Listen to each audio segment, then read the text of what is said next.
Please rise and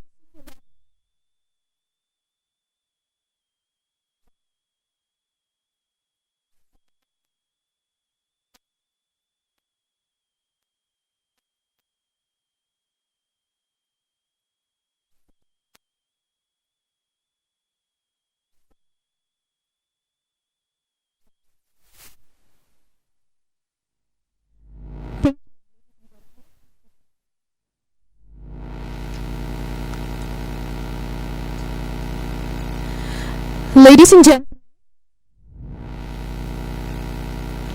may we now have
The various fields of their choice have proven that UUM is a university of the first order, which always emphasizes the importance of the knowledge ecosystems in everything it undertakes.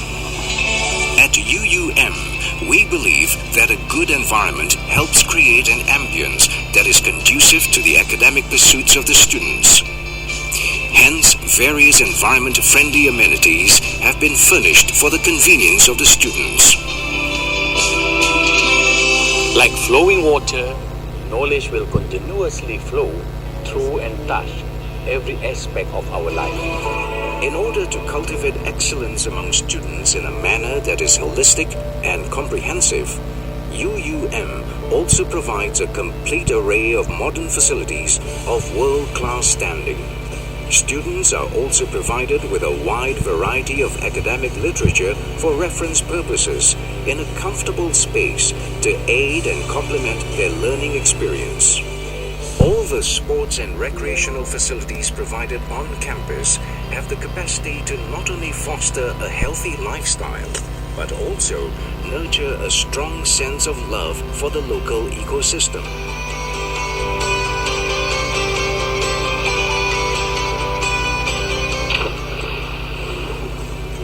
The setting up of UAssist, a convenient one-stop student center, has helped students manage their life on campus quickly and with ease. All these facilities are provided true to the overall philosophy of UUM, which is to produce graduates with the requisite abilities and leadership skills to plan and manage human and natural resources in ways that are both scientific and creative. We have to prepare our graduates not just to work in business, in other words, to be challenged by what the marketplace has to offer in terms of opportunities.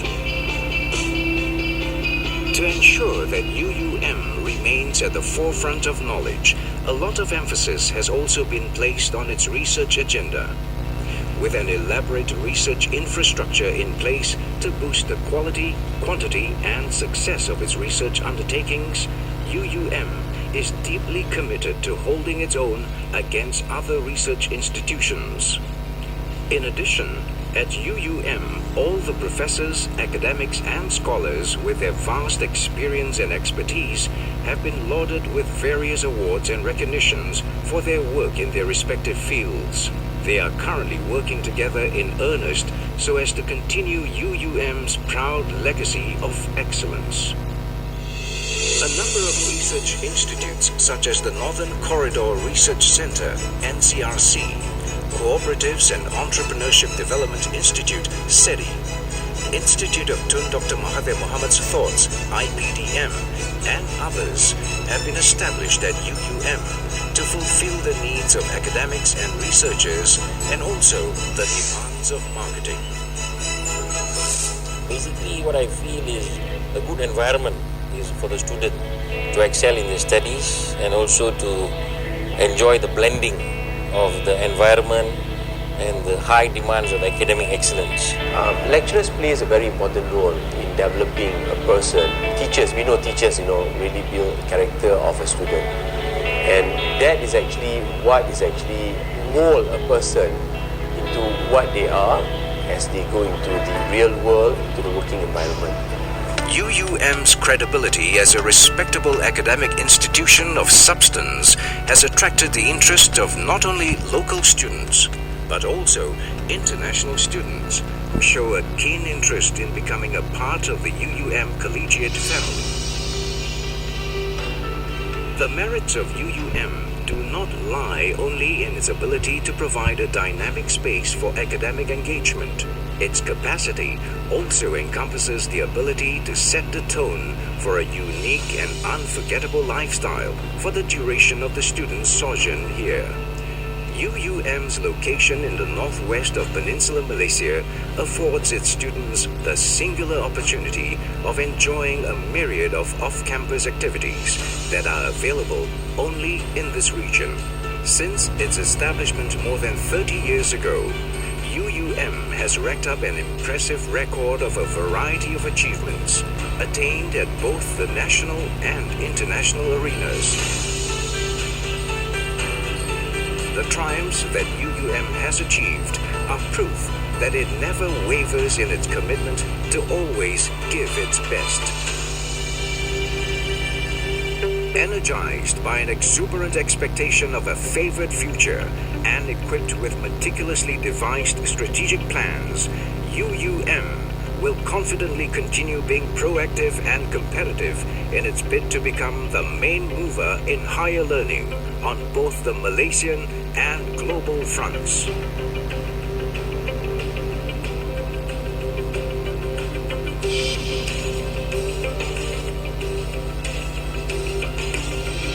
UUM is the best.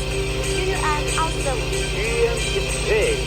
UUM is fantastic. UUM is brilliant. I welcome all parties to become a part of the UUM community, a part of an eminent management university.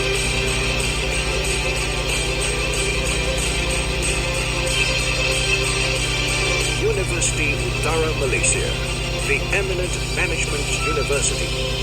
Welcome to UUM.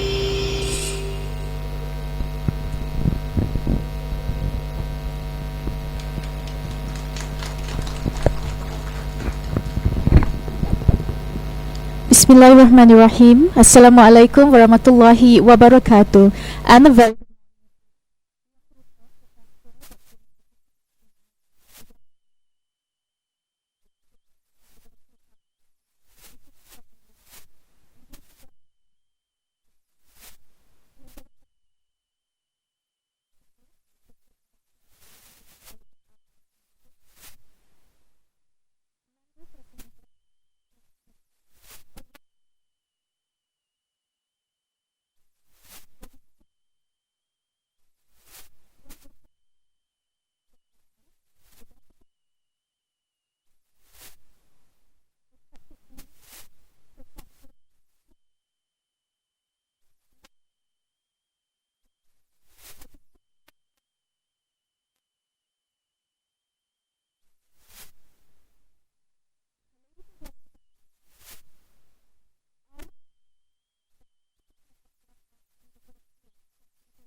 With the intensification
Assalamu alaikum. Thank you for the kind introduction, and good morning, everybody. Welcome to distinguished guests, professors, and students. It's great to be here today at UUM. I had the opportunity to take a tour this morning. I was at the Welcome Center and learned that this is the University in the Green Forest. And it certainly is a wonderful place to learn. And I'm hoping over the next 45 minutes or so I can add to the body of knowledge here at the university as I try to address the important topic of big data to knowledge discovery. Now, big data means many things to many people. For some, it's about collecting the data. For others, it's about taking that data and normalizing it. Still others are interested in the analysis of big data, and then finally, how to present that big data. But one of the key points of big data is that big data does not have any intrinsic value. The value of big data comes from the ability to use that data to help make decisions or conduct activities that previously organizations could not have or did so with limited or incorrect data. So big data is really a residual function. So what I'd like to start my talk with today is, what is big data? And again, it means many things to many people.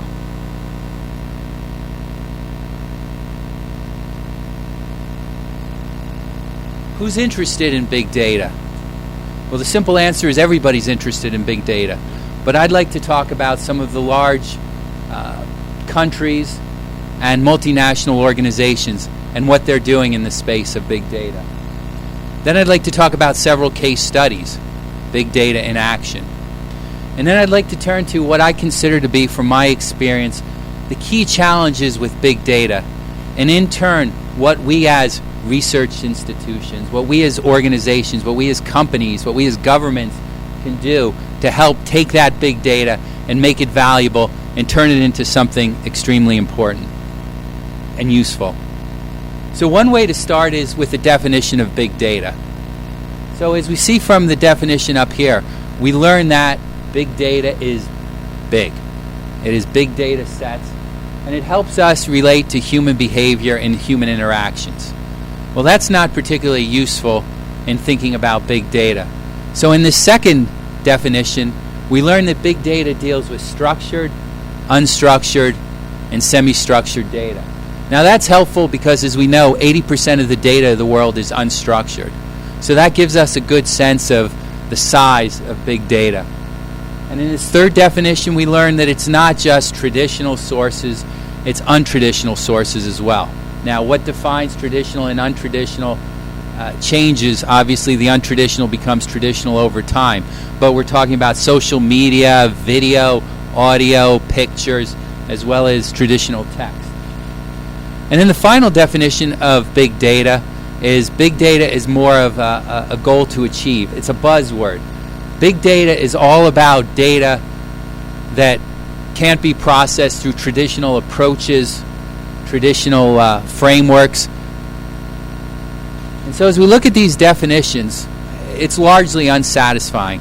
So perhaps the best way to think about big data is simply by look at the statistics. I think this statistic is particularly important. Think about it. 1.7 megabytes of information in 2020 will be created for every person every second on Earth. Now, with 7.5 billion people in 2020, that means every second 13 billion megabytes of data will be created. Put another way, in the amount of time I've talked about this bullet, about 200 billion megabytes of data would have been created. Now, normally I like to use this next quote, but the presenter had spoken to this when Eric Schmidt stood before a congressional committee and stated that more data has been created in the past 2 years than in any time up to history. It was shocking. Now, I'm sure the good people at Google can show you how they came about those figures. I don't know, but what it does say is just the exponential growth of data, and it's growing more and more quickly over time. Finally, you can look at popular apps and understand the data about number of emails sent, number of hours of video uploaded. But to me, the single most important piece of data is this last one. Of all the data out there, structured, unstructured, semi-structured, so very little of it is actually mined. Less than 1% is mined. Now imagine if we could raise that figure to 2, 3, 10, 20%. Now some will argue that most of the data out there is white noise, it's not useful, but clearly more than 0.5% of it is.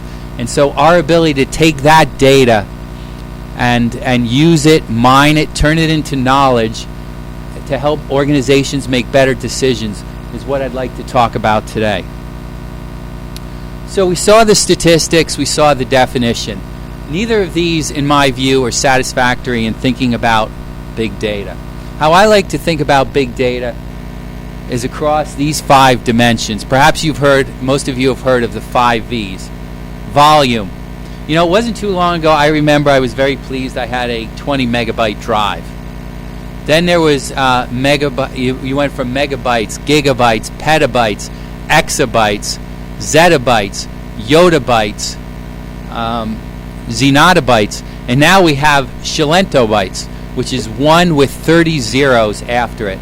It seems we're just creating new words to try and figure out how to capture the size of the data. So that's the first V, velocity. You know, we hear from the financial community that shaving milliseconds off trades leads to millions of dollars. But I was wrong when I quote this. It's actually nanoseconds. They recently conducted the quickest trade ever at 85 nanoseconds. Now, I don't have a good sense of how fast this is, but I saw a statistic that said, to give you some sense of that, that's about how far light travels. It'll travel 10 meters in 85 nanoseconds. So that gives you some idea about the amount of time and the speed with which information can travel around the globe, and how important it is, especially in financial services, in security, defense, in crime, in the law enforcement area, how important it is. Just saving milliseconds can save millions of dollars, or it could save lives. Variety. So this morning I was working on a document in the hotel room. I went to save it. It was a Word document, and then I noticed that there's 17 different ways it could be saved. It could be saved as a doc, docx, docm, doct, RTF, rich text format. 17 different formats for one document. Multiply that by all the files you have for audio, WAV files, WAV 3, WAV 4, MP3, MP4, all these different formats for saving, and you get a sense of some of the complexity associated with big data. Veracity, truthfulness. You know, it used to be when I was in school, you'd research, you'd come to the answer, and you felt good about it. Now you come to multiple answers, and you need to decide which source is more valuable, which is more trustworthy. And as we think about applying that, you know, how can computers, how can we, cognitive thinking, cognitive knowledge, how can we determine veracity?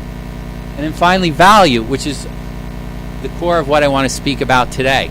Now, whether it's in euros, dollars, ringgit, baht, you know, the data is transferred into knowledge, which then becomes value. It might not have an intrinsic monetary value. It might be a social value, it might be a psychological value, but somehow translating it into value is what it's all about. Now, I presented the 5 V's up here. There's 2 additional V's that I think are worthwhile.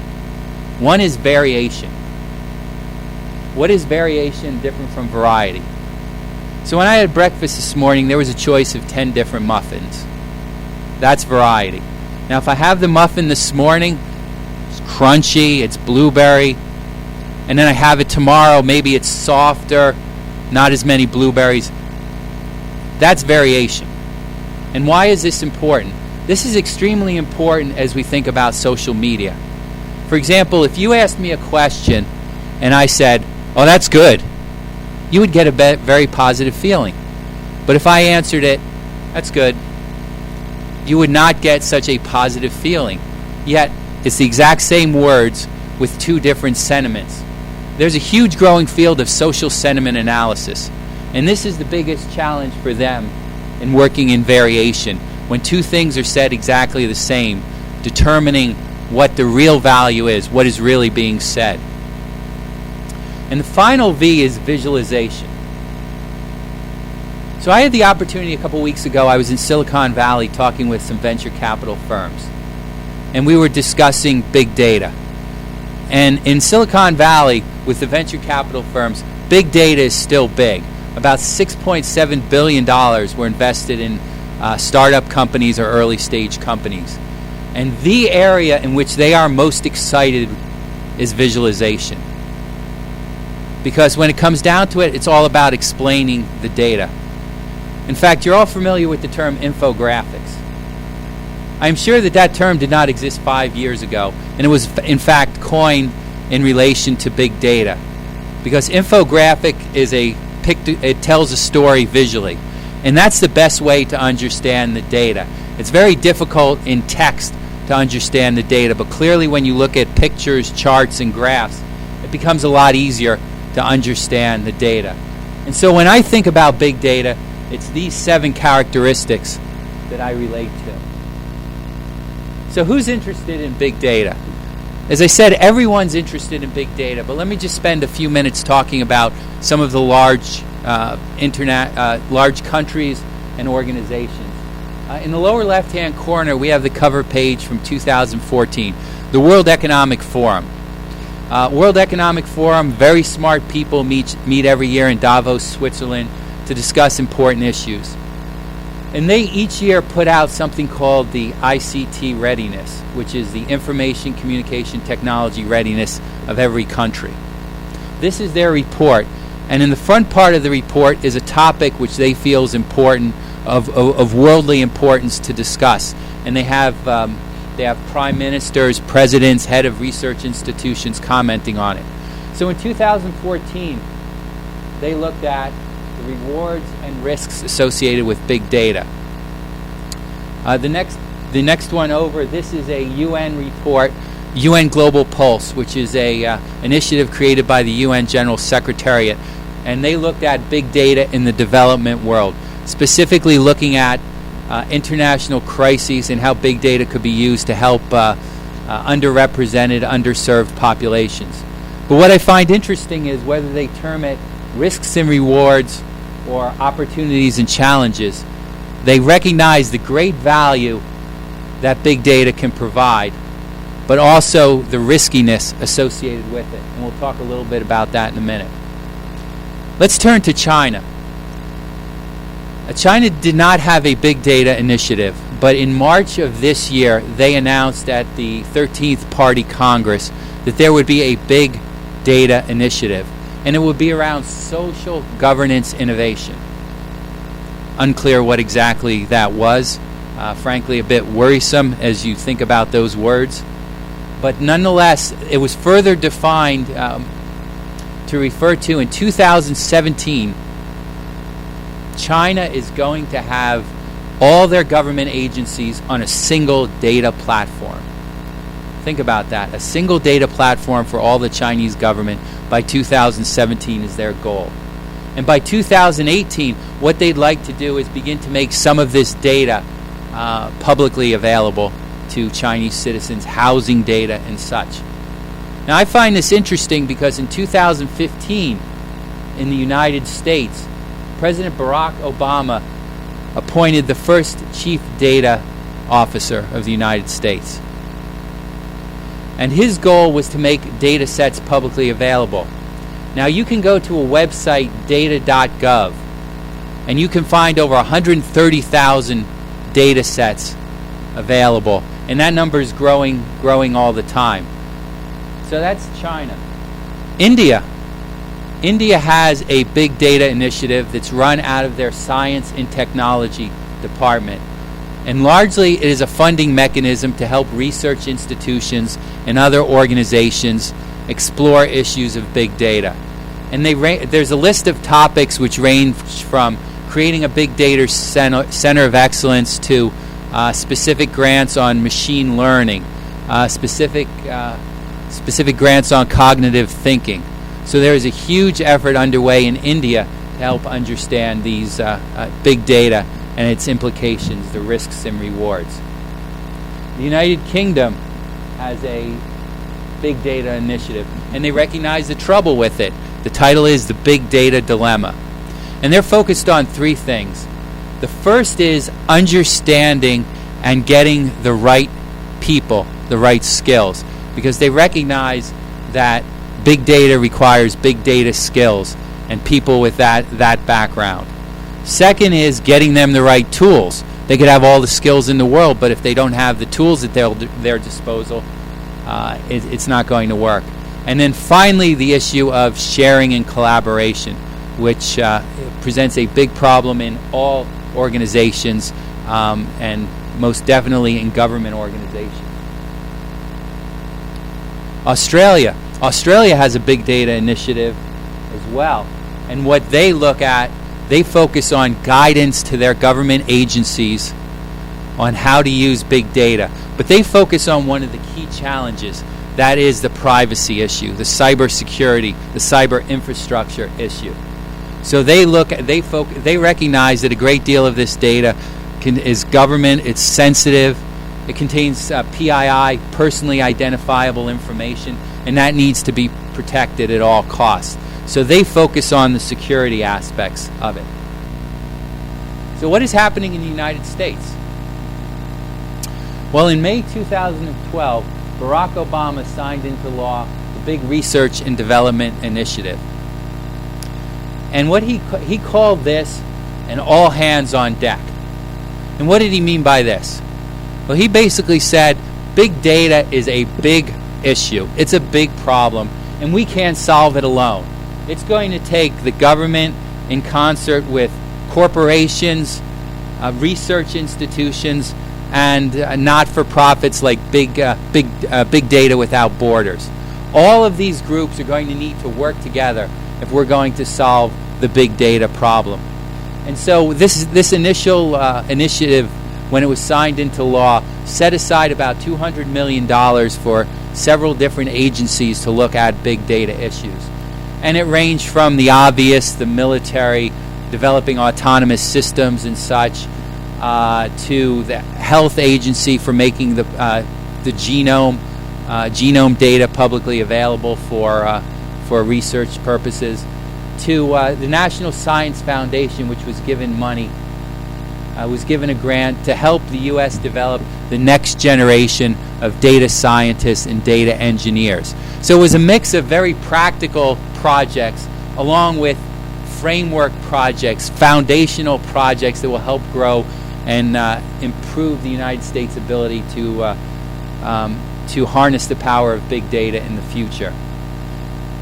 So that initiative has been ongoing for about 4 years now, and as you see on the last bullet, just in May was created the release of the Federal Big Data Research and Development, the Strategic Plan. So what appears in that plan?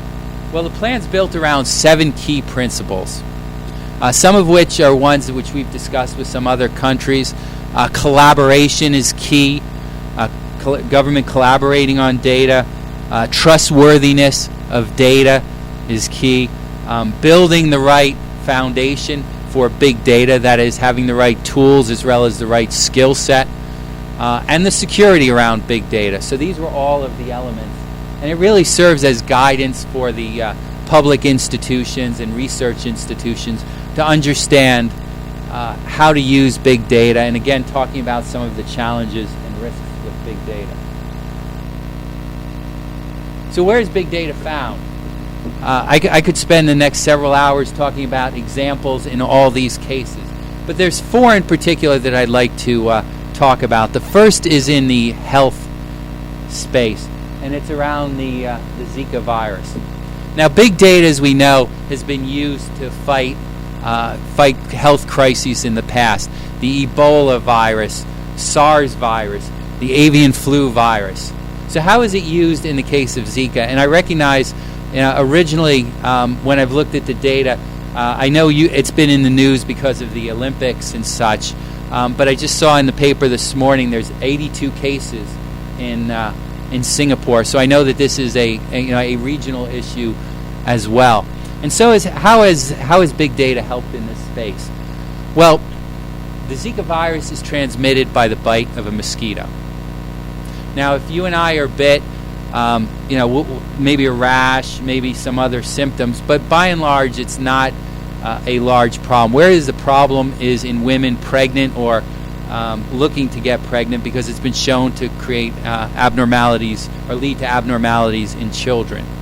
But one thing we know about the mosquito associated with the Zika virus is it likes warm, humid areas with standing water.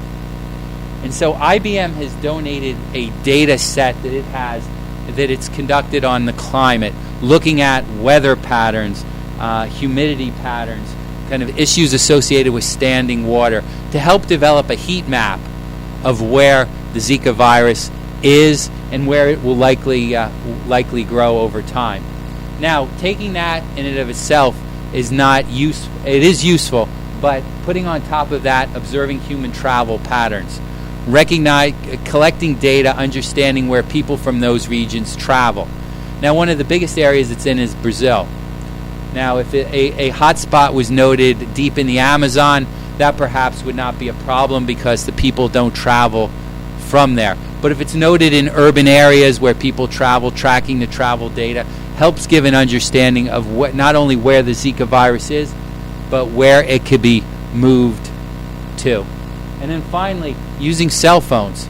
This was first used during the Ebola virus, but what telecommunication companies have turned over is millions of texts and phone calls, and big data analysis has looked at these statements where people have said, I'm sick, I'm going to the doctor, or I have to travel so-and-so to go to the doctor, and correlated that with the Zika virus. And so a better understanding of how people are communicating and telling the story of their sickness, where they're going.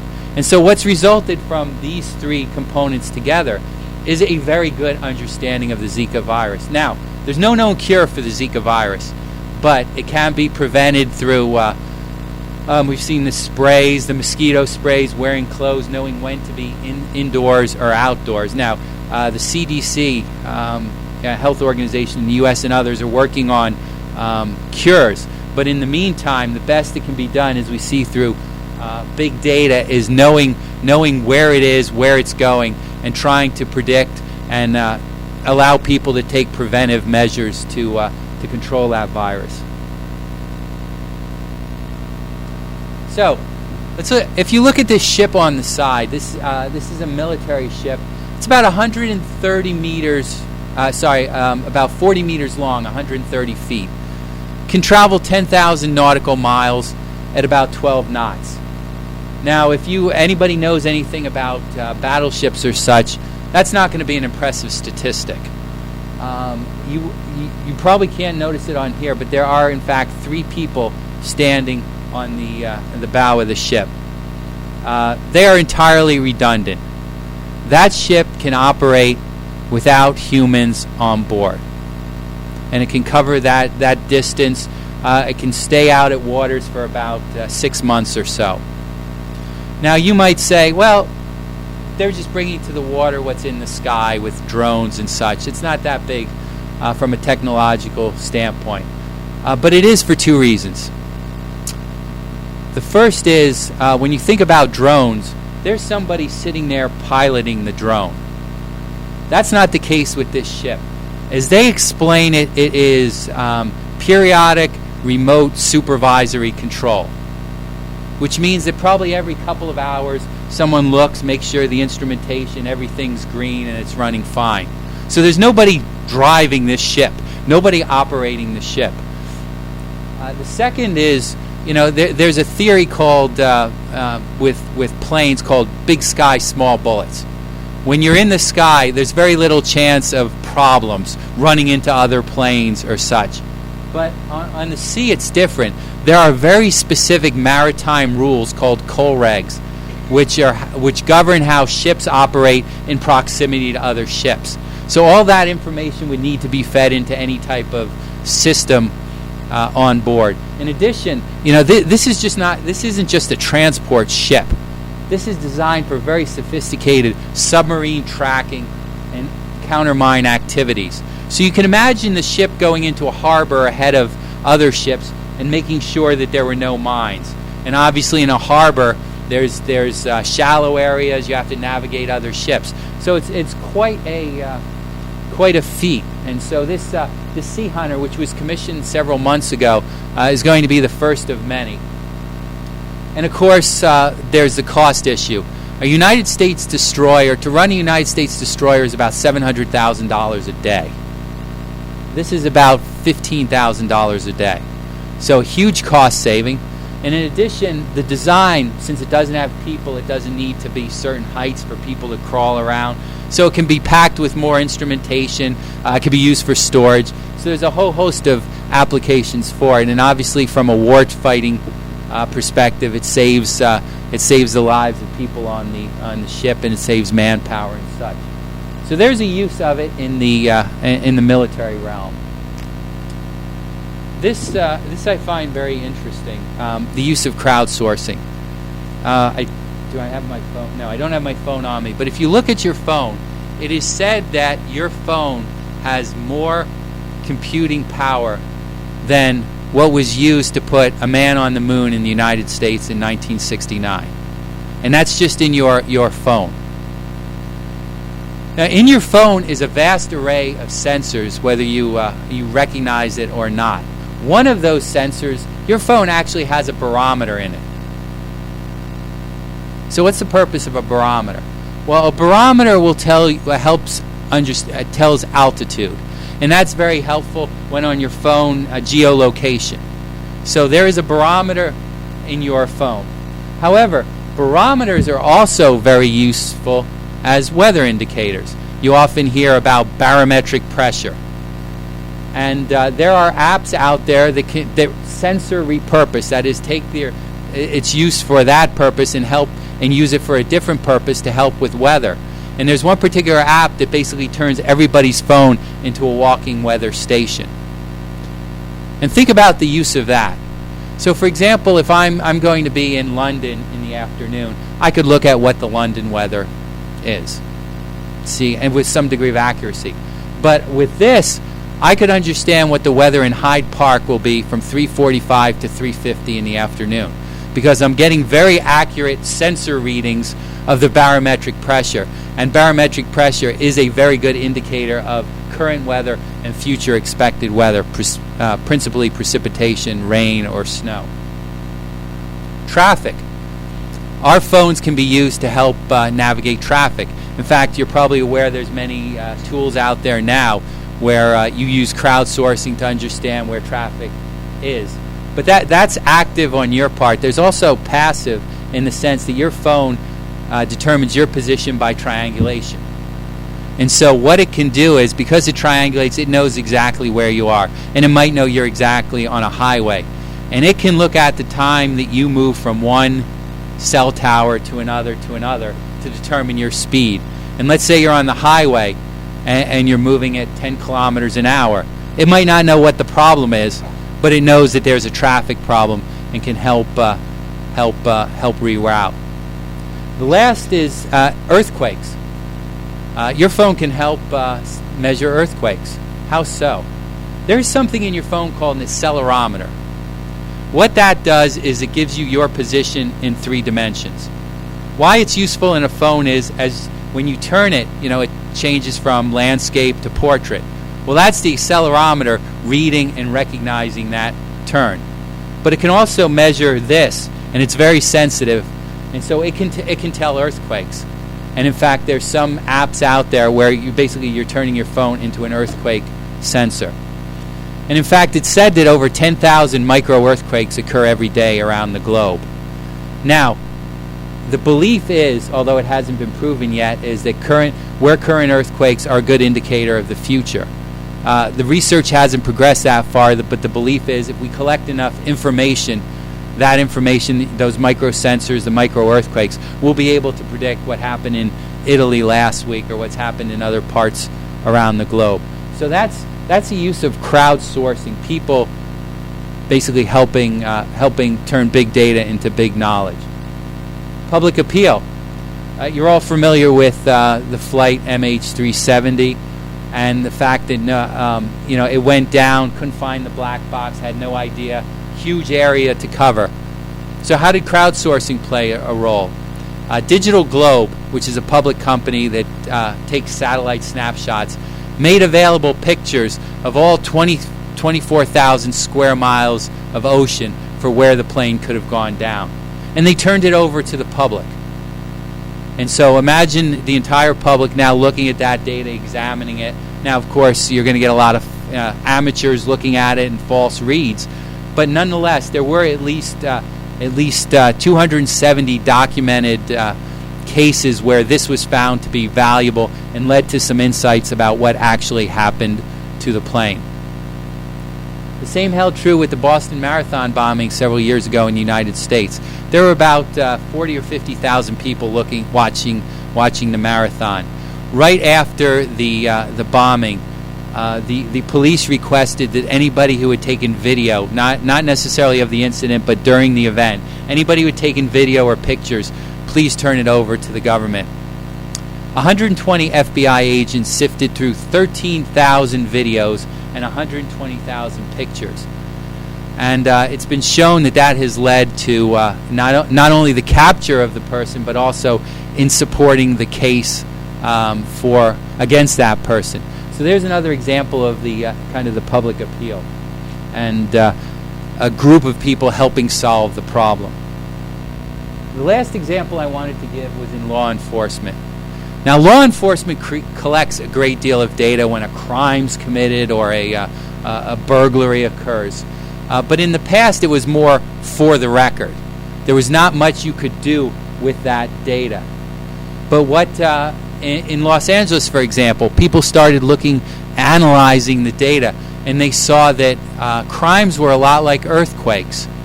That when an earthquake occurs, there's aftershocks. Well, when a crime occurs in one area, it's more prone that a crime will occur in that area again and again.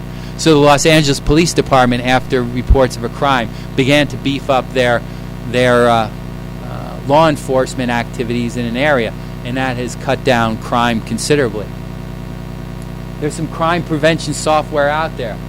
Predpol, predictive policing, has been used by organizations to great success to cut down on crime because analyzing the data has allowed them to look at and understand where crimes are likely to take place. Now, what's interesting, and this is an area that might interest you, there's a quote from one of the police chiefs that said, whether burglars realize it or not, they act in a mathematical way. And so therefore, if they act in a mathematical way, there's rules to how they act, and those rules can then be examined and analyzed. And it's an interesting question, and one that I've given some thought over time about, is that, underlying our activities, underlying work we do, are there rules are there fundamental rules which we might not understand that we put in place? For example, it's been found in trading when somebody said, I had a gut feeling and I went with this stock and it turned out to be a winner. And you look at the record of people who are very good at stock picking, and what has been determined is they actually have internalized patterns in their head and rules that they're using. And so it's very interesting to think about kind of breaking everything down into a rules-based system. And clearly we see with crime that whether the burglar recognizes it or not, they follow certain patterns and approaches. Analyzing where in the United States 911 emergency calls took place, allowed police departments to move forces into certain areas, away from certain areas, so it allowed them to allocate their resources more rationally. So these are some of the examples of big data in action, and during the Q&A we can certainly discuss some others. So let's now turn to what I think are the key challenges for big data. And again, this comes from, as the lady was kind enough to, during the introduction, to mention that I've headed knowledge management for 5 different Fortune 500 companies in the United States. And so I've been, I've created these functions, and I've seen what some of the challenges with big data are. These are the 5 that I feel are the most important challenges in big data. And I will speak to each of these. At the core of big data is getting the right data. Many organizations don't do this, and they say, well, I'm just going to capture everything, and I'm going to make sense of it. Well, we all know from our phones and our computers, the more stuff we put on the computers, the slower it goes. The more apps we put on, the slower everything goes. Well, the same is true in the organization. If you put too much junk in the system, you're going to have problems. We have a term in the U.S., garbage in, garbage out. As a knowledge management consultant, when I first talk with people about they want to put in place a knowledge management system, I ask them, well, what's the information coming in? Because if they don't have good information coming in, all the system's going to do is allow them to make a bad decision quicker. So it's important that they have good data coming in. And by good data, it could be valid data, but just not relevant data. So for organizations, it's important that they have the right data. And I call this data discipline. Organizations can't just collect everything. They have to decide what is important. The question is, how do you determine what's important? Well, I would argue you start with what you're trying to achieve.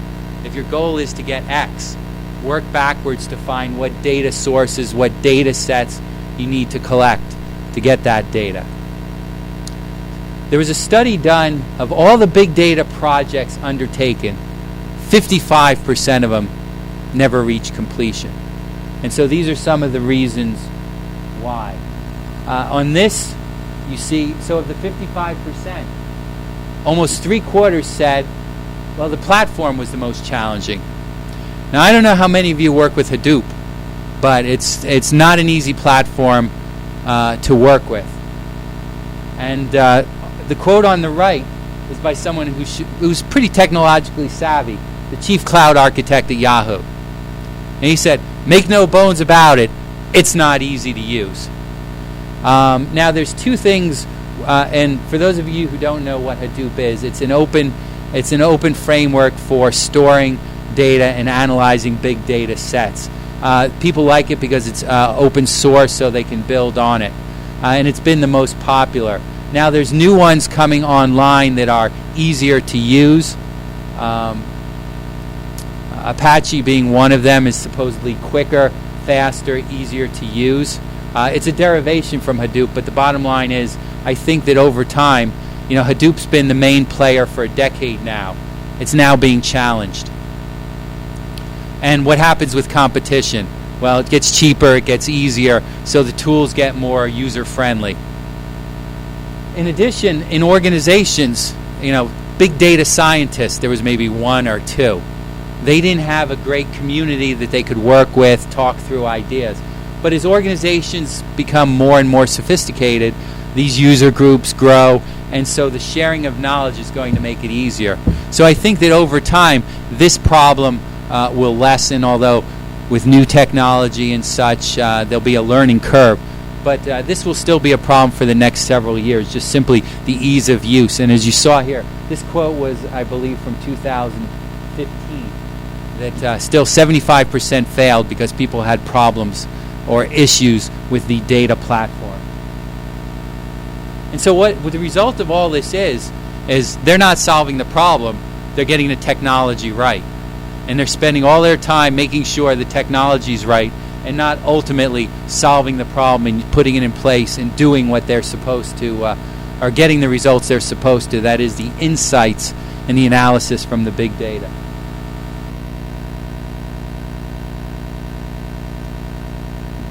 An organization has to be set and ready for big data. And every organization goes through, I believe, 5 phases.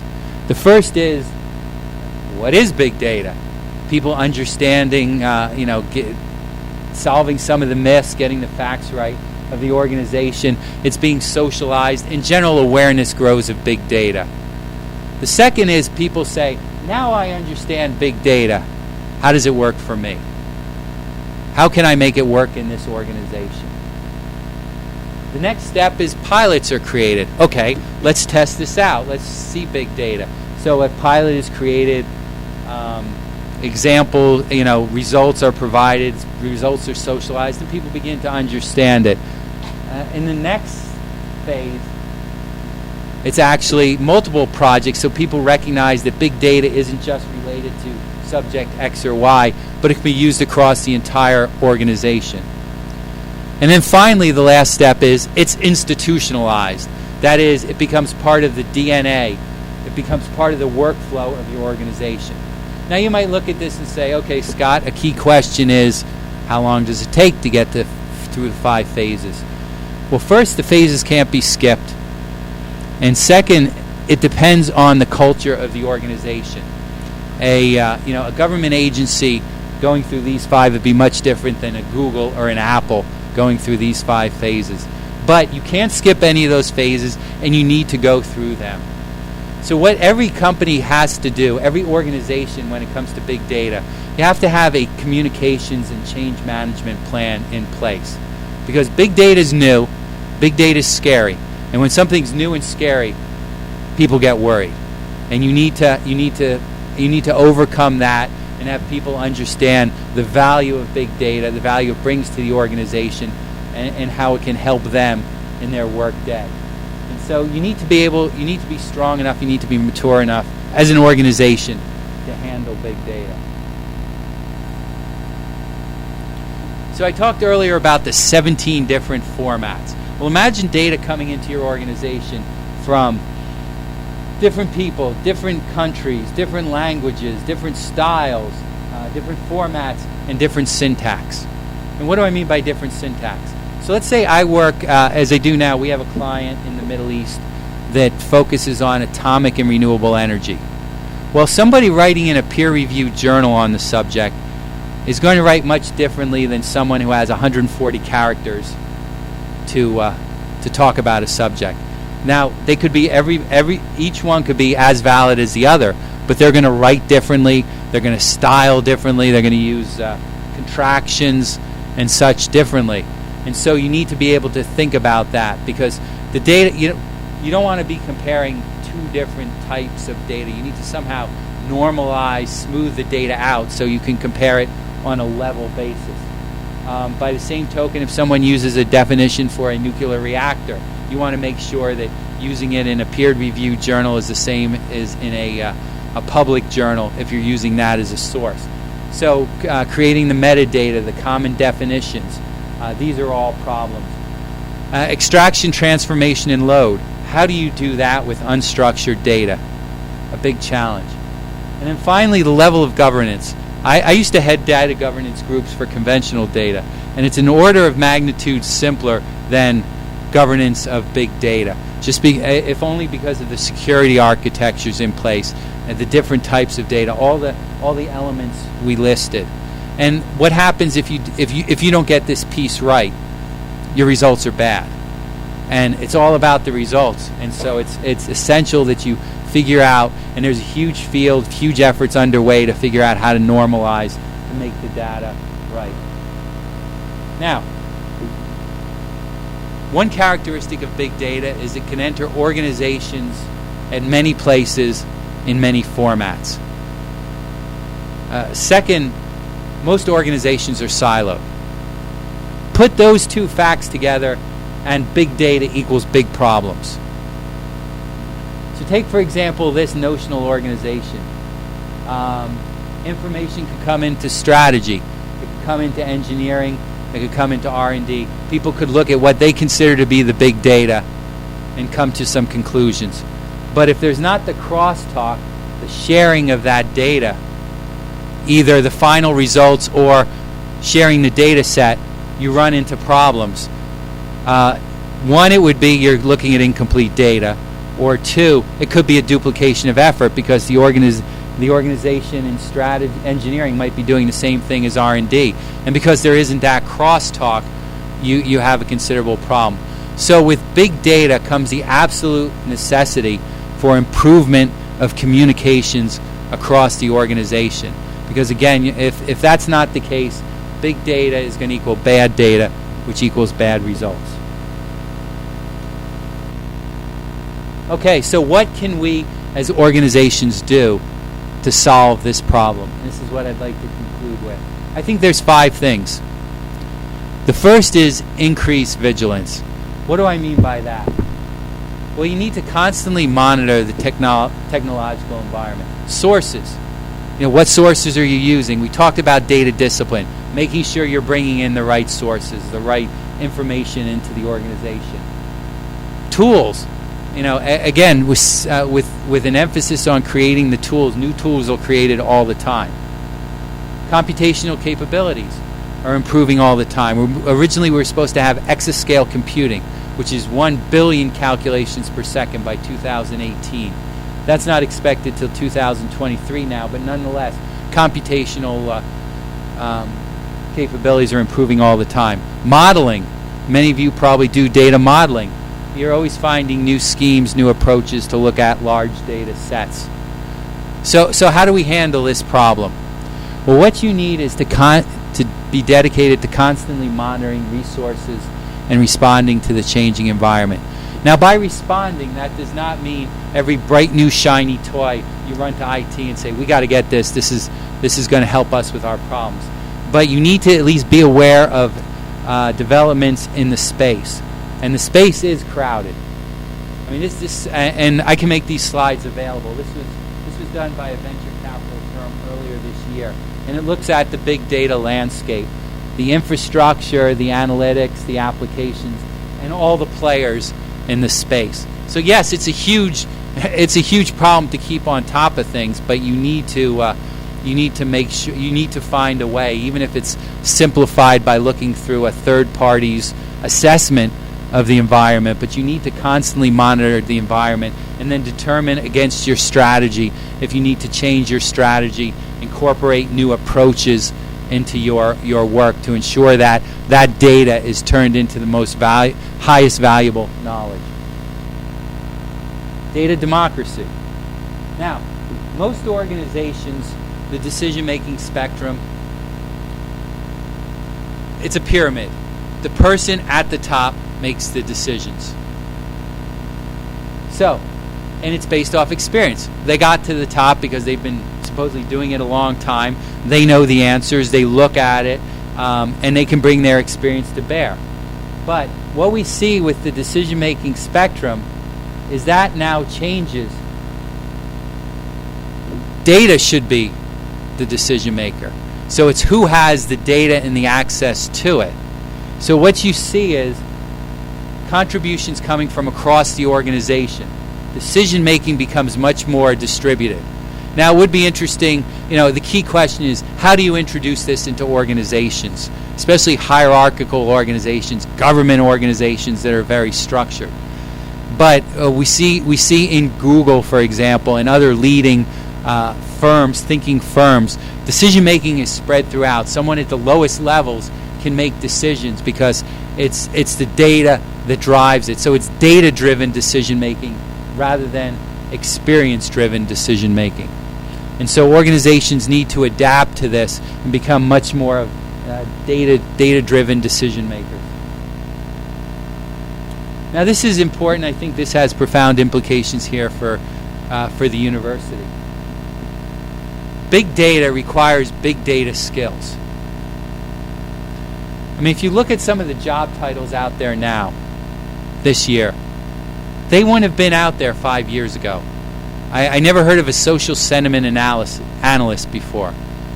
Big data engineer. I mean, some of these positions are new and they require skills. Now, I know that obviously UUM is at the forefront of teaching this and getting people big data skills.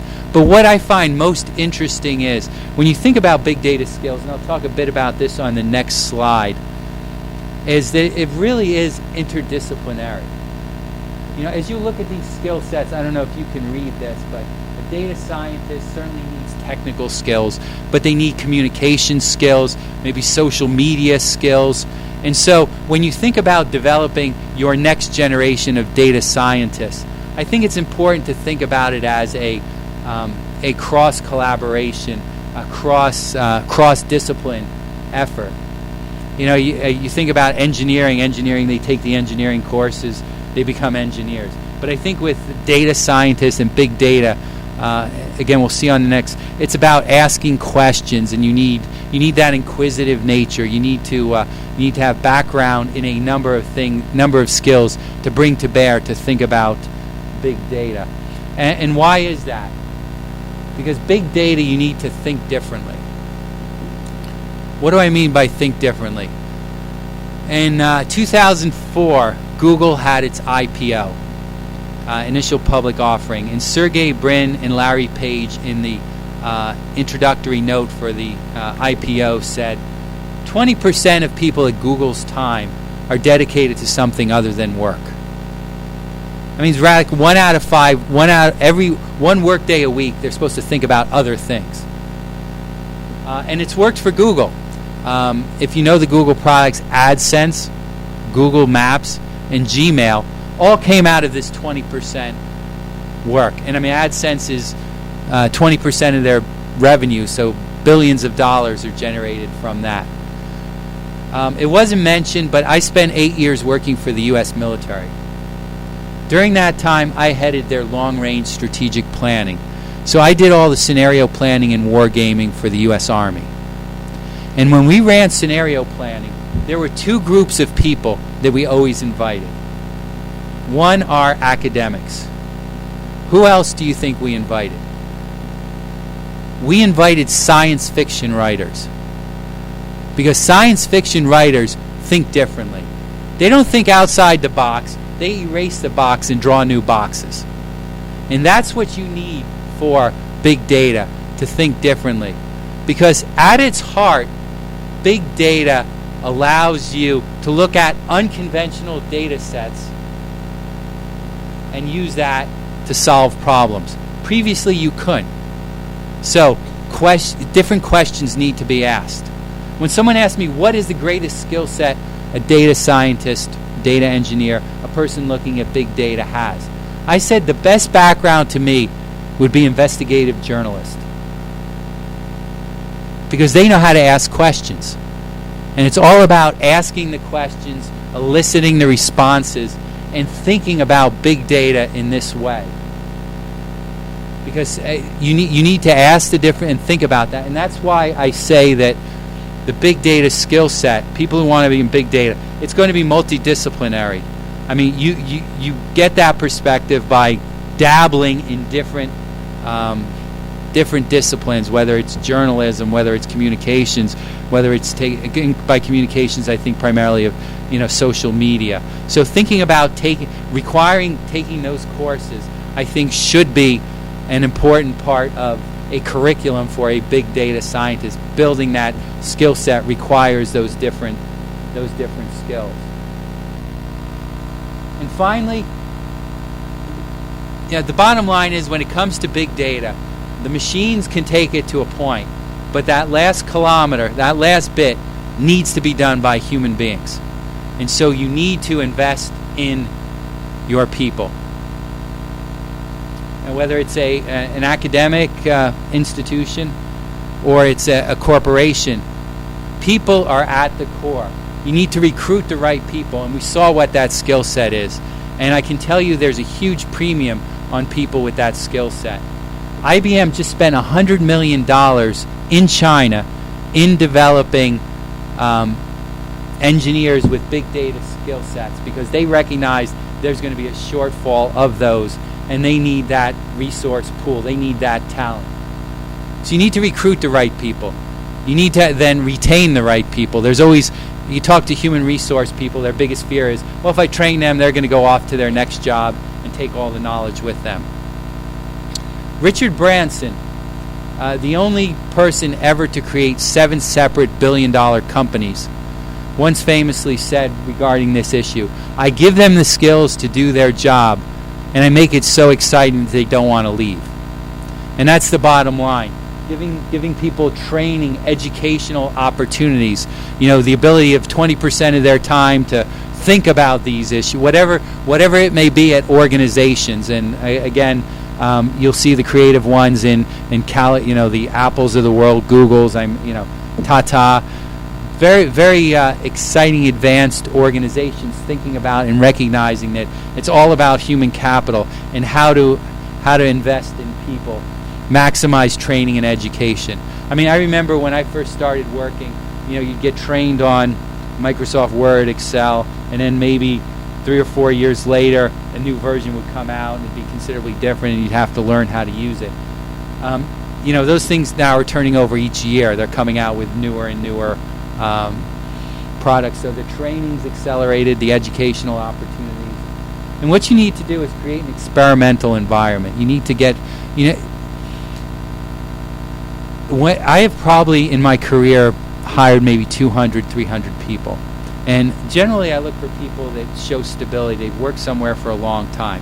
Not necessarily one company, because then I worry about their ability to transfer, but long periods of time. But I began to see resumes coming in from California where people had been somewhere 6 months and left, 6 months and left, moving back and forth. I at first was worried about this, but someone explained to me, how do you learn?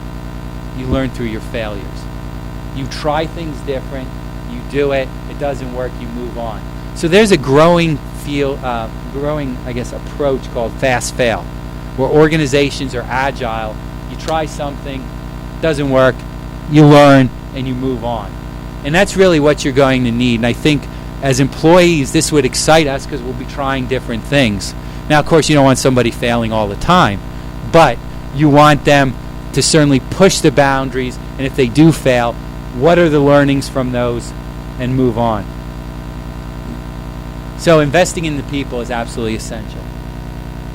So to conclude, the big data roadmap for me is for organizations, for companies, when they think about big data, they need to make sure they're monitoring the landscape, however, to whatever extent they can, but being aware of changes in the landscape, because obviously big data is not a mature area. We're still on the hockey stick growth. And so while we're on that hockey stick growth, we need to make sure that we understand it. Promoting data democracy, recognizing and be comfortable with the fact that data is what's going to drive your decision making, and be comfortable with people access to the data. Because another issue with pushing the data decision making down is organizations now sometimes waste a lot of time as it goes through bureaucratic layers to get the decision. So companies will become much more agile. They could fail fast perhaps, but much more agile when they do when they make their decisions. Finding the right skills. Again, huge amounts of money being invested in the next generation of data scientists and data engineers, and promote thinking differently. You need to think outside the box. This is something entirely new, and something entirely new requires new thinking. And then finally, invest in people. It's all about the people. So with that, I've spoken probably too long, but let me stop there and answer any questions that you might have. Thank you.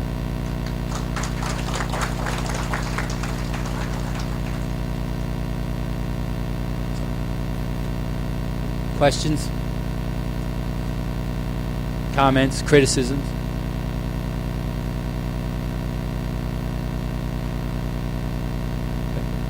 No. I'm sorry, yes.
Sure. Absolutely. First, thank you for that question. Those questions. The first question was about the needs-based assessment. That is perhaps a more eloquent way of saying what I said about the result. Starting with what are the needs? What are you trying to solve? And once you understand what you're trying to solve, we can go through a series of questions. I call it peeling away the layers, asking more and more specific questions to what you need. So, for example, someone I'll use a simple. Someone asked a question about say market growth in China. So the question is, okay, what are you really trying to understand market growth in China? Is it a particular sector? Okay, let's say it's the telecommunications sector. Okay, what exactly in telecommunications are you looking to understand? I'm looking to understand cell phones. So what are the 5 key questions that you would like answered in looking at cell phones? What sources do you currently, and then you move down. What are those 5 questions? What are the sources you use today for them? Which of those sources do you consider good? The ones you consider bad, why do you consider them bad? Do you know of all of those sources? So it's a process. It is a process of inquiry, starting, as you said, with the needs. I call it the question. But what ultimately are you trying to solve? And then begin to work backwards and the questions. And with that, you're beginning to get the data discipline. And what I've done in organizations, I call it an intelligence audit. So whenever someone has those, says, I want the answer to this, we immediately say, okay, let's spend 30 minutes with you, and they can always spare 30 minutes. And we walk them through a series of structured questions that get at a little bit more specifically about, what they want. Because somebody would say, I want a China market study. Okay, well, I can go to any number of sources. If it's telecommunication, I still go to any number of sources. Cell in particular, okay, maybe fewer still. Maybe if I'm looking at, only ones in certain thresholds, it's fewer still. And so you're narrowing it down, and you can begin to take from an infinite number of sources, kind of the Google approach, to very specific sources. And I have found that approach to be very valuable. Now, as to your question about small companies, that raises the question, as mentioned prior to this, I was at the KMICE conference, looking at knowledge management, and someone astutely asked, well, how do you define big data? And in my sense, big data is any data that's historically been beyond your ability to process. So if it's a small company, it could be gigabyte. I mean, with IBM, you're talking exabytes, shalentnobytes of data. But for smaller companies, it's what's been beyond their realm. And again, with smaller companies, I've seen crowdsourcing work. They've distributed it where they get people to help out. I've also seen that there are some software. There is software specifically designed for smaller companies to help them do that. In fact, there's some cooperatives that solve larger problems, and then from that, results can be derived for smaller companies. So it's sort of a kind of a collective work, or in other cases, groups of companies working together on data, for specific reasons, and together, while they're small, together they're larger and of scale, and so then they can begin to attack that data and address it. So there's multiple ways, and again, my apologies, I mostly I work at large, multi-billion-dollar companies, but I have seen it work at smaller companies, and in fact, one of the areas is one of the biggest areas out in Silicon Valley I mentioned was the visualization, but also big data in the public sector, and generally in the in philanthropies and such. And in general, they might be large, but they're not well funded, which I think is analogous to some of the smaller companies. I mean, some of them have 100, 200 people. I don't know at the micro level. Let's say less than 20 or 30, but in that 100 range, there's various ways there's teaming opportunities for one, and then there's teaming with other small companies to solve a problem, and then there's the approach where you can work with larger companies that will help solve that problem for you. Thank you. I saw a few more hands. Questions? Yes.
I think it goes back to the point of the skill set, because from what I've seen, most of the efforts underway to develop the next generation of data scientists and data engineers kind of are very focused on the theory and tool based, but it's really what needs to be woven in, and I think this is where UUM and others can play a huge role.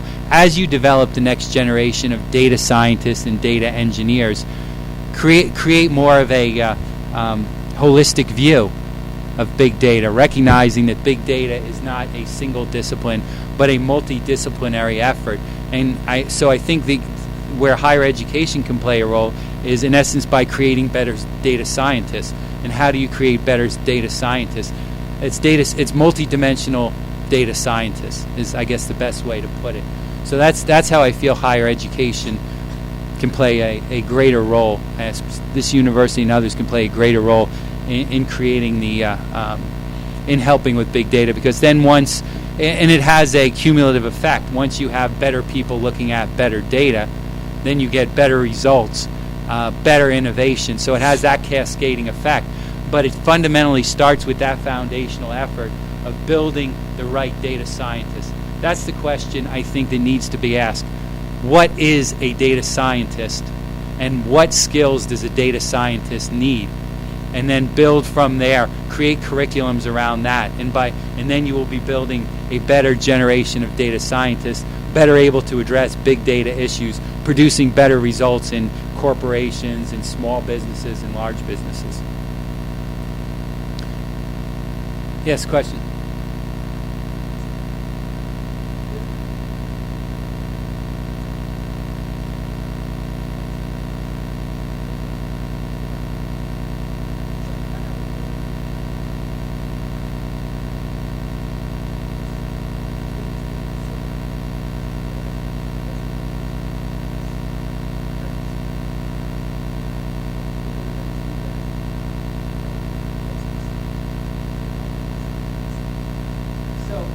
That's an excellent point. I should have mentioned it when I gave the example of the Zika virus. When they use the cell phone data, that's anonymized. So it's there is no PII in that. It is purely data from all the personal information is taken out of it. But I mean, you're right. One of the as we saw with the country, some of the country big data initiatives. The concern about privacy is huge, and there's no doubt been in the news plenty of examples of the security breaches, releasing in the United States, releasing of people's financial data, social security data. There is no doubt that's a problem, and that's why we saw on some of these. Let me go back. As we look, I can't see it on here.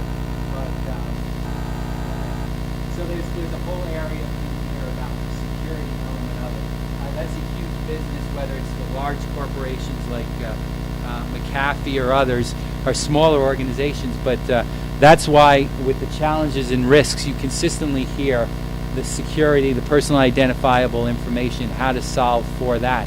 And we're still in the early stages of it. There's not, there hasn't been a definitive approach or way to address that. And I think the proof is that every single one of the government initiatives pays attention to that. And the problem you run into is they think they've solved it. You build a better mousetrap, and the mouse gets smarter. And so you have the cycle of you'll put security in place, the hacker gets better, and you learn from the hacker, you put the next security in place, and such. And that's sort of an iron cycle. I don't have a good answer on how to break that cycle, but I do know that one of the areas, along with the visualization, is the security issue. But specifically about the Zika virus, to the extent they made it a point of saying it was anonymized, so there's no there was no loss from personal identifiable information through that approach. I think that has applicability with others as the data becomes anonymized, but obviously the more you anonymize it, the more generic it becomes, the less value. So you need to strike the right chord between anonymizing it and protecting safety, but still maximizing the data. But I don't have a good answer for that, other than to say it's recognized it is a big problem, and it is when big such as this. One of the first issues when Zika was discussed using big data. Two issues came to the fore. One, making sure that they had the best data available. That is, all the health agencies in all the relevant countries were sharing it. And then the second is that any personally identifiable information, any personal information, was somehow scrubbed out of it. So I do know in that case that was a high priority. I can't speak to all the other cases how that was. Thank you. Yes, please.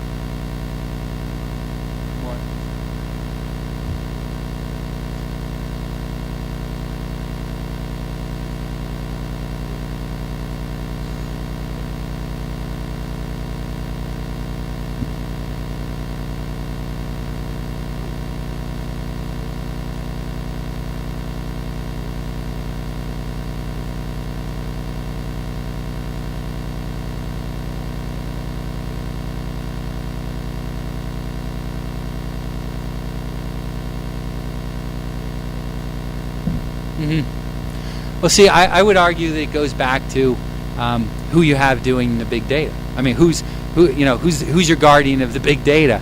And again, I believe that as you get more and more sophisticated and you get better people doing big data, because I'm sure in this example it was a person who was basically moved from traditional data to big data, doesn't really understand the dimensions of it, the security issues associated with it, and that's really a function of just the skill set catching up with the issue.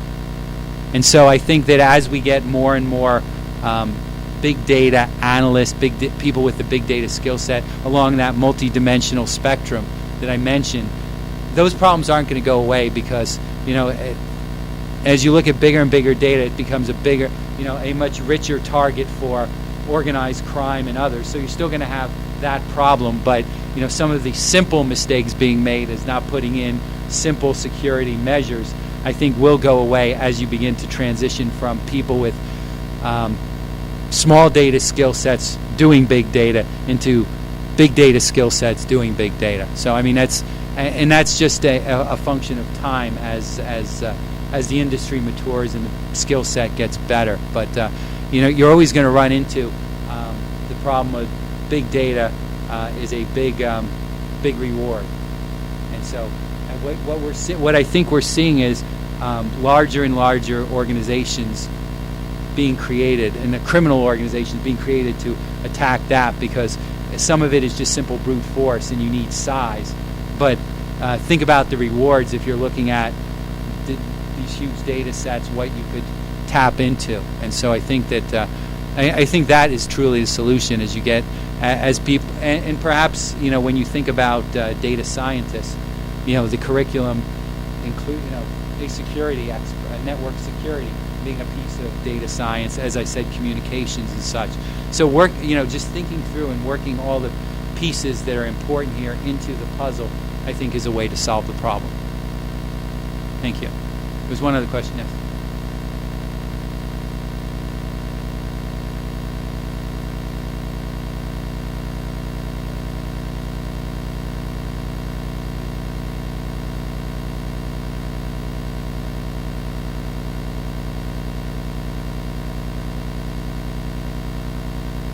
Right.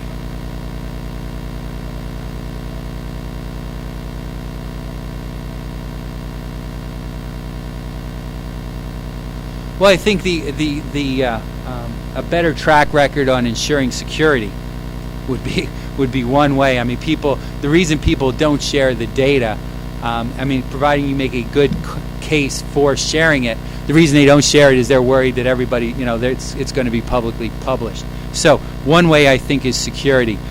It's in corporations. I find a lot of people saying, "Well, why should I share my information with you? Because then my value becomes less to the organization."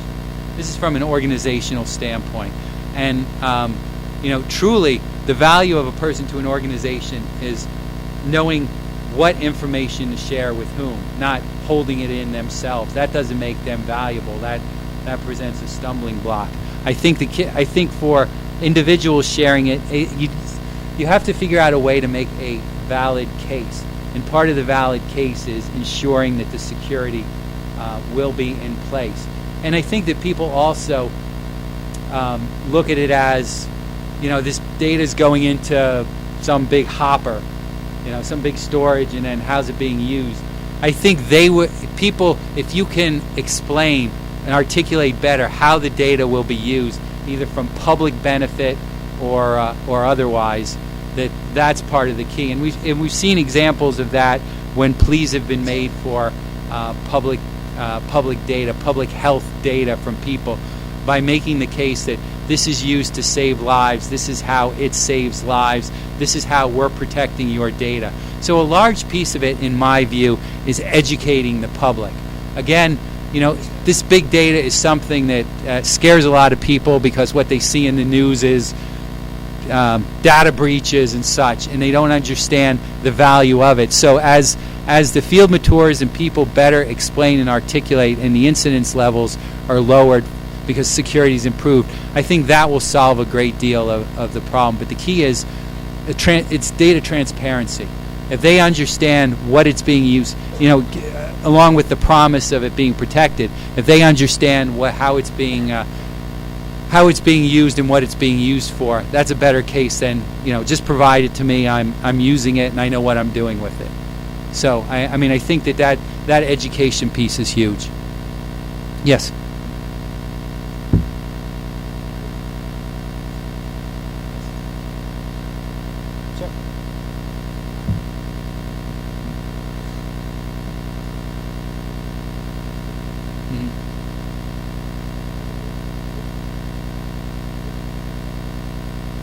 I have not. I have looked at the U.S. I've looked at the Australian, but I've not looked at the Malaysian.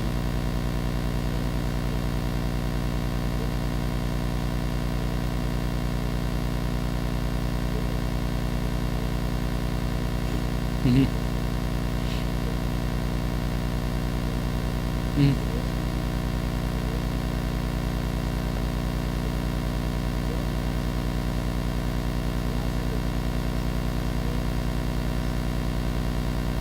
Can't mine it.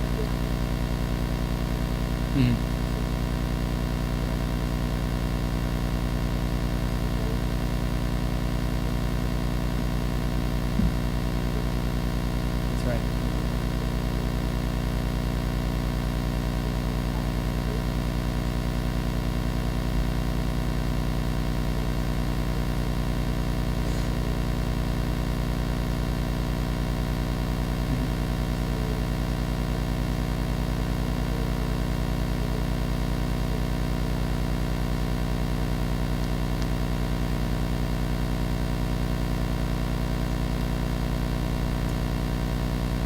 Well, thank you for that question. Okay.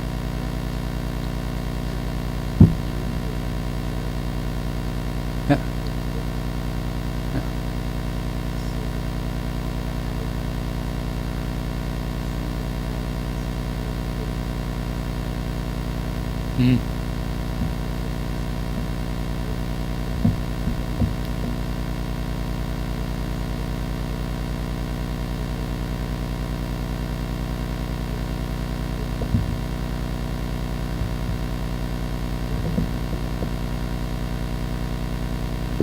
Okay, so as to the first question about the data availability, the question is the data available and not being shared, or is it in a format that's not, again, with the Chinese government, they're putting it, they recognize they have to standardize across a platform.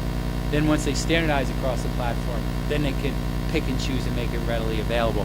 My understanding for most of the countries that I've looked at is it's because that it's not in any usable form, that it's not being shared. So they can share, certainly they can post reports, the finalized data, but it's very siloed. The data if you look at the report and you find out where the data is from, you'll see that it's not, it's a small, not necessarily small, but it's a government agency, and the data hasn't been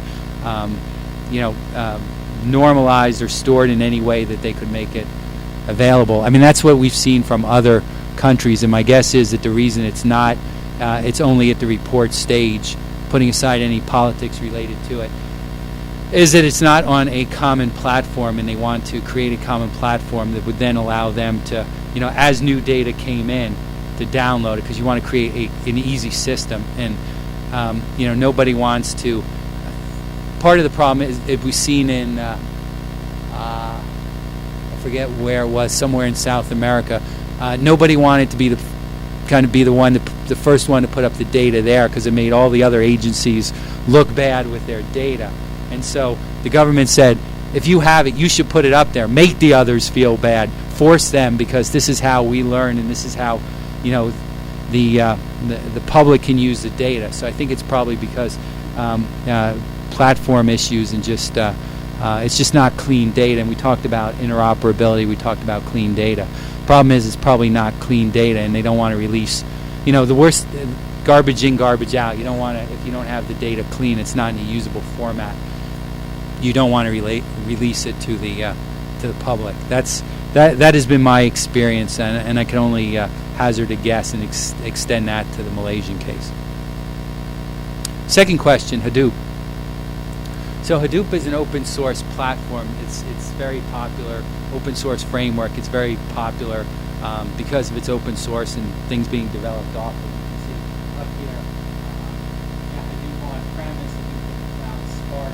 That's the other one that's been growing, Apache Spark as a tool, but they're all based off of Hadoop. So I mean, from my experience, it's the industry standard now, and it's the one that most people are building off of and the most experience on.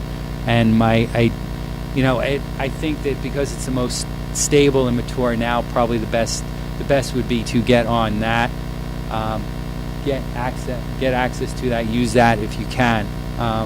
And I don't, most of the others are small, and I can't. I'm not an expert on it. Let me start by saying, but I mean, I do know that that's the de facto standard, and much of the work is done off that or a variation of that. So the ability to be on that would probably be the best. But I can make some other recommendations. I can talk to some people. Yes. One more.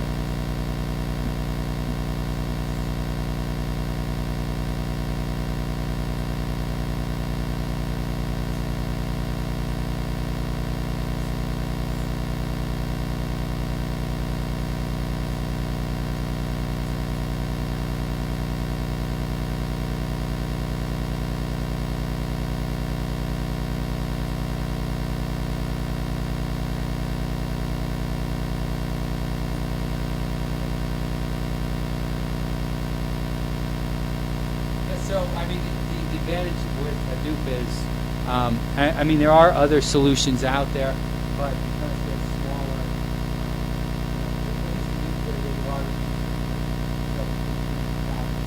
some knowledge about that. As we said, it is difficult, as you justified. Thank you. It's difficult to use, but the, I mean, I would say push forward with that.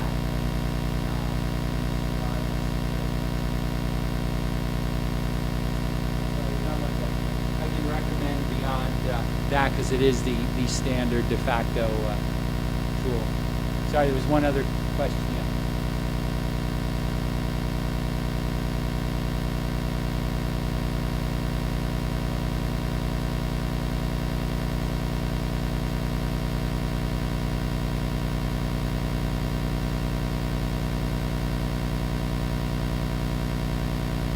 So that gets at kind of the veracity of data and its trustworthiness. Again, that's something that's going to be determined by your the work you're doing. In some cases, somebody might look at a data set and it might be extremely valuable for the work they're doing. It might not be as valuable for someone else. So I can't answer that other than to say that that's locally defined. How the value of the data is going to come from your observation, your work. There's no there's no sort of clean data commission, if you will, that sort of blesses one and doesn't bless the other, because it's really in how you use it. They say beauty's in the eye of the beholder. Well, data is in the eye of the beholder as well. If it's a value to you, and that's something also, sometimes it's trial and error. I mean, it can be costly if it's trial and error, but I've learned in my experience, when I've come into an organization, my predecessor said, this data doesn't work,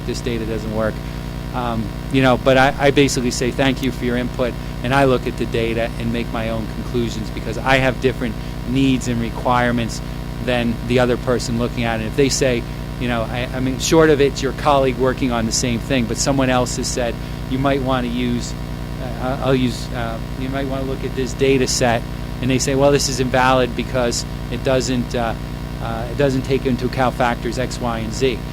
Well, the factors X, Y, and Z might not be relevant to you. It might be A, B, and C, and it specifically nails subjects A, B, and C. So, kind of data integrity is a hyper-personal decision that you need. That you can only do it by analyzing it yourself and looking at it. Thank you.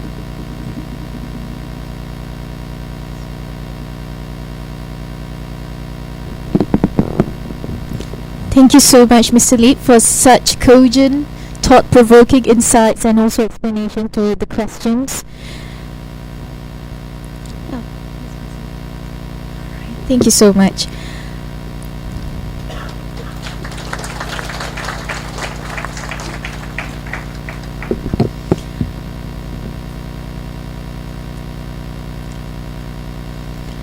Ladies and gentlemen, as a token of appreciation,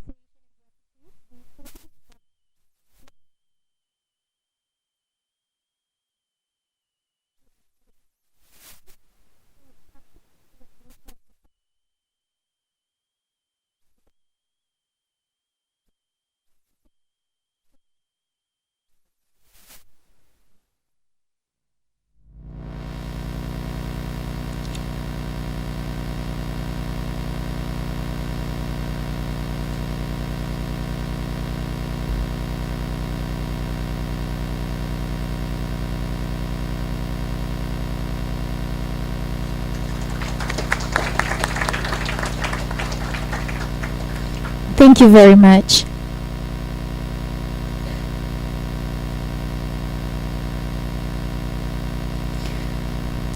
Ladies and gentlemen, the event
it has been a great day.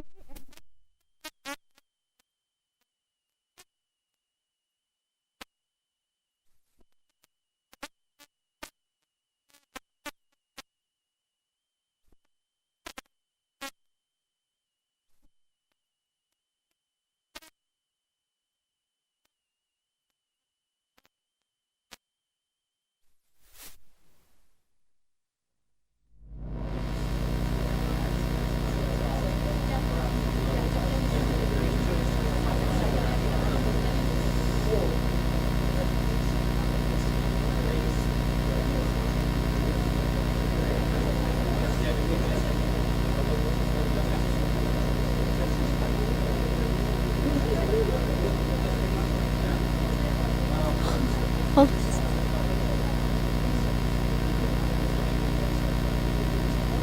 Yes.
Sorry. It happens all the time. All right, thank you so much.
So you gave me the stick back.